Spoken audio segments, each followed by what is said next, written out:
For this week's Maxi Challenge. Maxi Challenge, right? Yes. For this week's Maxi Challenge. What is with you? Are you drunk? I wish.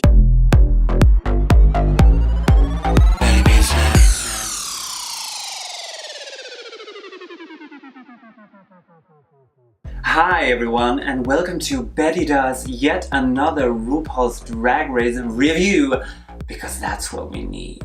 It's season 11, episode 1, and we are excited to see what the queens are gonna bring. So after All Stars 4, I will say I was pretty excited to see the normal queens enter the workroom. Some of them stood out to me, some of them... We start with Vanjie. Vanjie was like the no-brainer that she was gonna return because she turned into this phenomenon. Miss Vanjie. Plastic tiara. The second she walked in, I was like, Valentina! That's not a bad thing. Brooklyn Heights, gorgeous. I'm like, blonde hair, red lip, I'm down for that. Check. Savannah. Kahana. Kahana Montrese gave me a desire to see how she looks out of drag. Beautiful boyums. One that really stood out to me was Scarlett Envy. She is ours. No, I see the high fashion moment she's going for, but to me, I just read like, boy, kind of threw me off. But you know what? It's an entrance look. There is time to redeem. Honestly, for the entrances, it's hard by now to do something truly iconic. There's been like 100 and so many queens walking in and out that door, and everyone's like really trying these days. It's not like in the early seasons they just walked in and they were like, and they stood in the corner. Like today they walk in and they're like, I am so-and-so Davenport. I come from outer space to bring beauty and the grace. Yeah, that's another thing. All the queens really know each other, it seems like. I sometimes feel a little bit left out watching the show. I'm like, why don't I know these queens? I don't know anybody. Girl. The field is quite broad. We have the young queens, we have the more mature queens, we have the seasoned queens. I love me a mature queen. And Sugarcane just gives me life. Like, she looks and sounds like what drag queens were for me when I was young. Younger. Mercedes Iman Platinum Ibiza styled yacht Dubai diamond.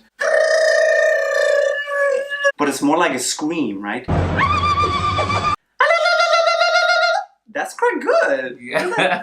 Okay. Girl, there are so many Davenports, I do not know who they are anymore. Honey Davenport enters and I'm like, I get it. Honey, bees, beehive. But I'm immediately transported back to All Stars 4 and I'm like, Club Hive. Akira, Chanel, Davenport. Fuck, it's hard. Davenpor,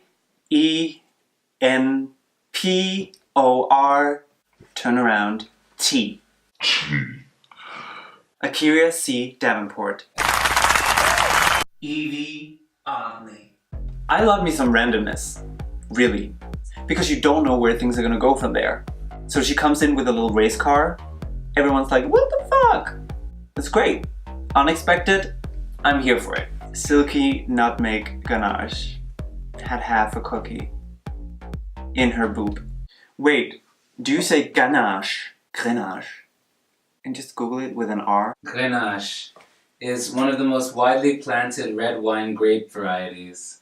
It's a red wine grape variety. Grenache is a red wine grape variety.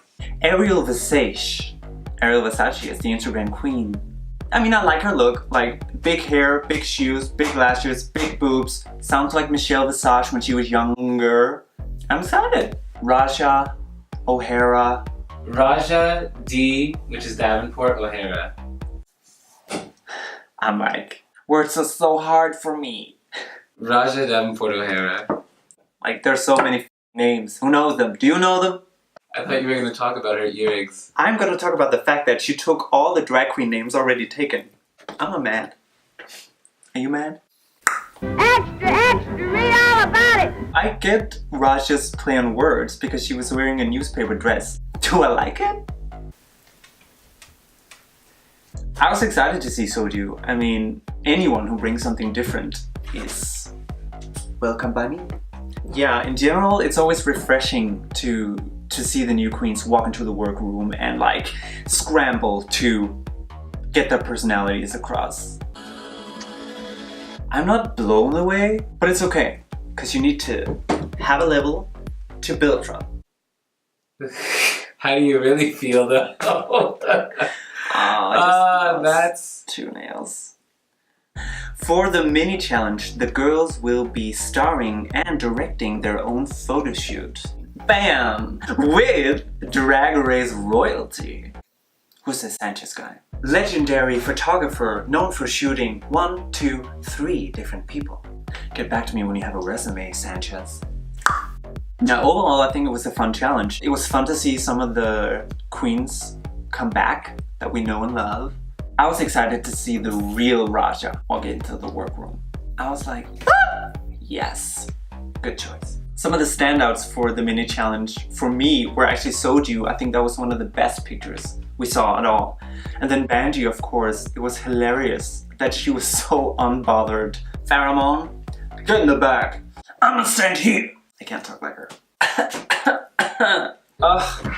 Plastic and Sonique, I'm just like, there was so much woman in that picture, it was not fair. Go home. Leave room for me. Please. Raja is giving us a little portion of recognizability. Her earrings are still not working. Manila Lusong looked amazing. Kimora Black. Wait, what? Raja is showing us why she was and still is the queen. And Jasmine Masters got a new wig. Were Evie Oddly and Adore Delano a match made in heaven? Comment below and let me know what you think. I think they were. So the first winner of the first mini challenge is Silky Nutmeg Ganache, and she wins a $2,500 gift card for wigs by some company.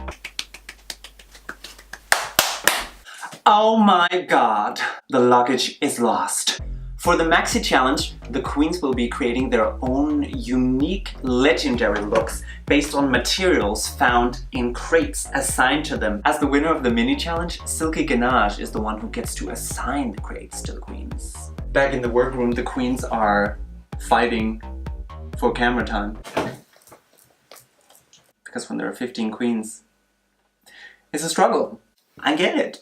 So all the girls are busy sewing, making the machines ready. Nina West and Soju make it clear that they do not know how to sew, how to make a garment.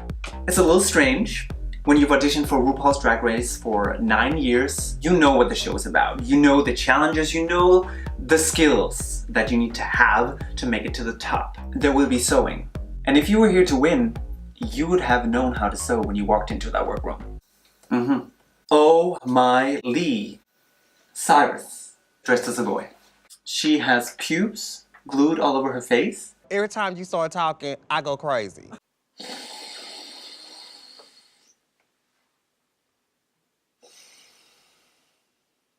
Silky in the workroom is really taking up a lot of space, demanding a lot of attention, and I get it. If you are on TV to be seen, she's definitely achieving that. Obviously, she cannot be controlled in this environment. Nina West was like, I think you should put Miley down now, and you see Miley all pale from like motion sickness. So we have Nina West and Soju who are struggling, Vanessa Vanjie, the returning queen, and then Silky Nutmeg Ganache who's running around demanding all the attention, and the rest, we don't really know anything about.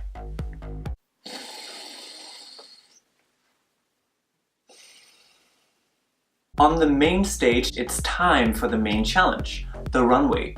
The queens will be showing off the garments they have made. That's when the main challenge is a runway. You walk the runway and you show what's good. RuPaul enters as always. Today he's wearing a traditional, I do not know what that is, but he was definitely not feeling for talking that day. The winner of the Maxi Challenge was Soju Sist. Ugh. The bottom 3 that RuPaul chose were the same that I would choose. Kahana Davenport, Nina West, Soju. Nina West looked like Princess Disaster with a rash. But she got to stay. Good for her. I get that she's the likable, relatable season queen, 9 years in the making. But that dress. Boot. Soju was poorly executed, but pretty-ish to look at. Kahana was just a hot mess. It did not work. So Brooklyn Heights wins a stay in Paris. Totally deserved. Yay, kudos, keep it up. Honorable mention of the runway, Scarlet Envy. That dress, thank you. And at the bottom, we have Kahana and Soju who gets to lip sync for their lives. I really like Soju. She is like a bull and I was excited to see what she would bring, but I did not have the highest expectations performance-wise. She delivers okay, but Kahana turns it out. She moves, kicks, jumps, turns, splits, throws her hair around, and she has all the words down to the last syllable. There's no doubt, Kahana wins, Soju goes home, but she gets to drink some more Soju. I'm sad to see Soju come and go that fast, because it's like, Soju was just like fresh, kind of likable, and I was like, what's in the suitcase? What weirdness goes on in her mind? And I feel like we're missed out. Overall, I thought this was a really great opening episode. It's always exciting to see the new queens. It's always exciting to see recurrent queens that we know and love. The challenge was fun. We sort of got a little glimpse into the personalities, celebrity cameos, a little drama at the end. Based on this first challenge, I do see a lot of pretty in the contestants. They're a pretty bunch. Making garments, showing garments, looking really sleek, neat, and beat. So I'm really excited to see if they know how to act, if they know how to make me laugh, and they know how to make me sing. There's so much I'm looking forward to. Just gonna take the sound of this because it will ring again. My personal top 3, Sugarcane, Evie Oddly, and Brooklyn Heights. But comment down below and let me know who your favorites are. Come on, spill the tea for Betty. Alright you guys, thank you for watching this week's episode of Betty Does RuPaul's Drag Race Season 11 review. I'll be back next week with a brand new episode. In fact, I will be back every single week for the next 14 weeks until we find the winner of Season 11. This is the first time I'm doing something like this, so please feel free to share your love, encouragement, and excitement in the comments below. Also remember to like, share, and subscribe so you don't miss out on anything. Thanks for watching, and until next time, have a very, very good day.